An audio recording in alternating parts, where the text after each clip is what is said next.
Hello, I'm Bailey Lazier, and today on my channel, I'm doing a recap of the 2019 World Series between the Houston Astros and the Washington Nationals. So my predictions for my 2019 World Series preview and predictions videos came right, as the series did go 7 games.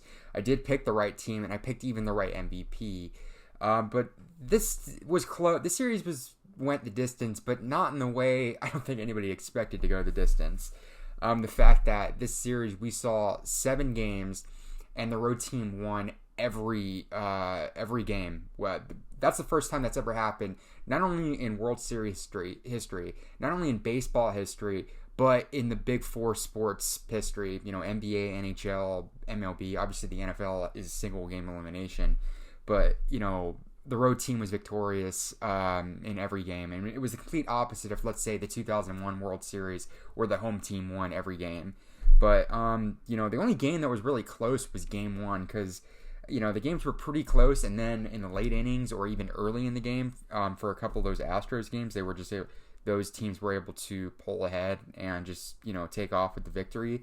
As we look at in Game 1, the Nationals and Astros, I think the Astros took a 2-0 lead in this game, but the Nationals fought back thanks to Juan Soto and Anthony Rendon and guys like that. Max Scherzer was able to limit the damage, and the Nationals won that game 5-4. In Game 2, the Nationals took a 2-0 lead, and then the Astros were able to tie it, but Kurt Suzuki hit a big home run off Justin Verlander in the 7th inning, and the Nationals, they broke the game wide open after that. They ended up winning this game 12-3, going back to DC up 2-0. And I thought after that they were going to basically run, sweep, or at least win the series in DC.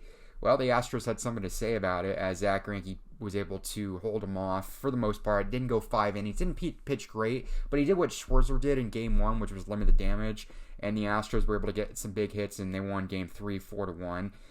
Game 4, the Astros, they were able to get to Patrick Corbin early. That was a bullpen game for them, but Jose Urquidy coming out of the bullpen, he pitched 5 innings and pitched really well against the Nationals, and Alex Bregman hit a big grand slam that broke the game wide open in the 7th inning, and they tied the series up 2 games apiece with the Game 4 victory 8-1. And then Game 5, Garrett Cole just shut down the Nationals batters. I mean, Jordan Alvarez got a 2-run home run. Carlos Correa got another home run. They just beat him with the long ball. And then we went back to Houston. They were up 3-2, but the Nationals, they fought back. Steven Strasburg went 8 1/3. He was incredible.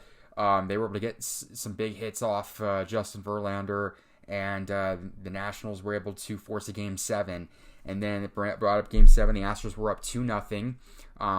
Thanks to Yuli Gurriel home run, Carlos Correa with an RBI single. But a big story in this postseason for the Astros has been relying too much on the home run ball. And once again, they relied on that too much. They left 10 runners on base in this game, and that came back to bite them. Zack Greinke was really pitching the best game of his career in the playoffs. Was 6 1/3 until Anthony Rendon got a home run, which got them on the board. They were down by 1 run. Juan Soto then walked with 1 out. Greinke was kind of towards the end, but he was in the 80 pitch mark. What I would have done if I was AJ Hinch, I would have either kept him in the game, or Garrett Cole was warming up in the 5th inning, and he's an impending free agent. Why not use him? That decision just baffles me, and it backfired. They brought in Will Harris and Howie Kendrick, like has been doing all this playoffs. Came up with some clutch hits. He came up with the biggest home run probably after the grand slam that he hit in the NLDS that he's had in Nationals history. Gave them a 2-run home run. Juan Soto added on in the 8th inning with an RBI single, and then Adam Eaton got 2 more RBIs in the 9th inning. The Nationals bullpen was able to hold it with Sean Doolittle and Daniel Hudson. He got the final 3 outs, and the Washington Nationals won this series in 7 games, and they won the first World Series in franchise history. So for the Nationals, what a story it has been. They were just resilient. They had faced so many elimination games in this playoffs. They were down by 3 runs in the wild card game. They're down by 2 runs in the 8th inning against Josh Hader, and Juan Soto got that big hit, and they capitalized on a fielding miscue in the right field, and then the Nationals were able to beat the Brewers. They were down 2-1 against the Dodgers. They won Game 4, down 1-0, and they were down 3-0 in that Game 5 against the Dodgers. And they fought back against Clayton Kershaw and the big Howie Kendrick grand slam in the extra innings. Finally won them a playoff series for the first time in their franchise history. They took down the Cardinals. They just dominated them in the NLCS. And then this series, it would have been pretty deflating. Even dating back to the Senators, the Washington Senators, the Nationals or DC is not seeing a home win, a World Series home win in like 80 years almost.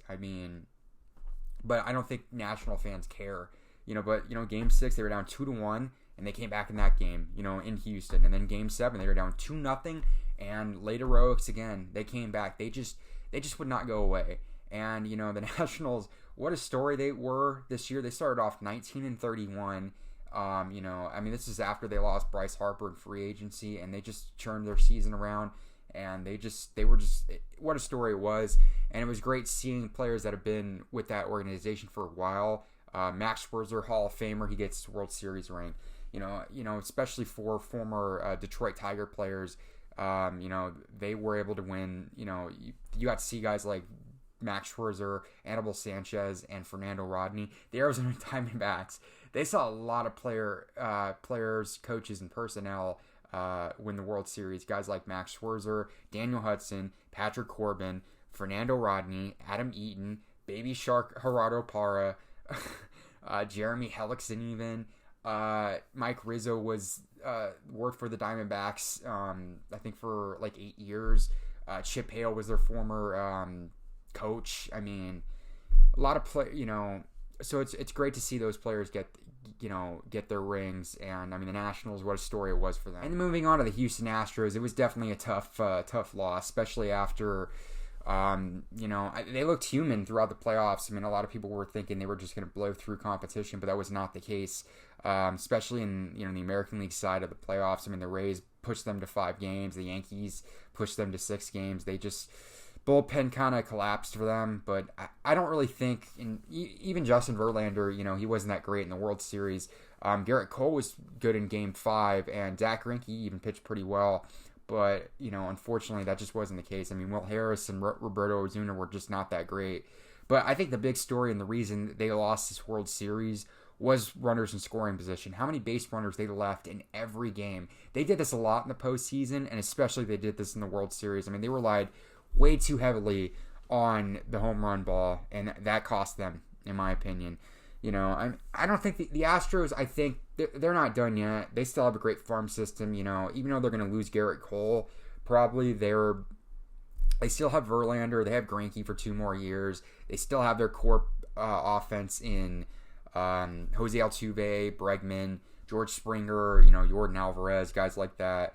But I think definitely they're going to have to maybe change things up, and I think starting pitching is definitely going to be a big hole for them. They are probably going to get Lance McCullers Jr. back, but that's not going to fill the hole that was left by Garrett Cole. And even last year, they're still trying to fill the holes that Dallas Keuchel and Charlie Morton left when they left in free agency. But the Astros are not done yet. Their competing window is still very much open, but it's going to be a lot tougher going forward. What were your thoughts on the 2019 World Series? What is the future for both these teams going forward? Do you think the Nationals have a good chance to maybe get back here next season? Do you think the Astros, how long is their window open for competing for championships? So leave in the comments section below.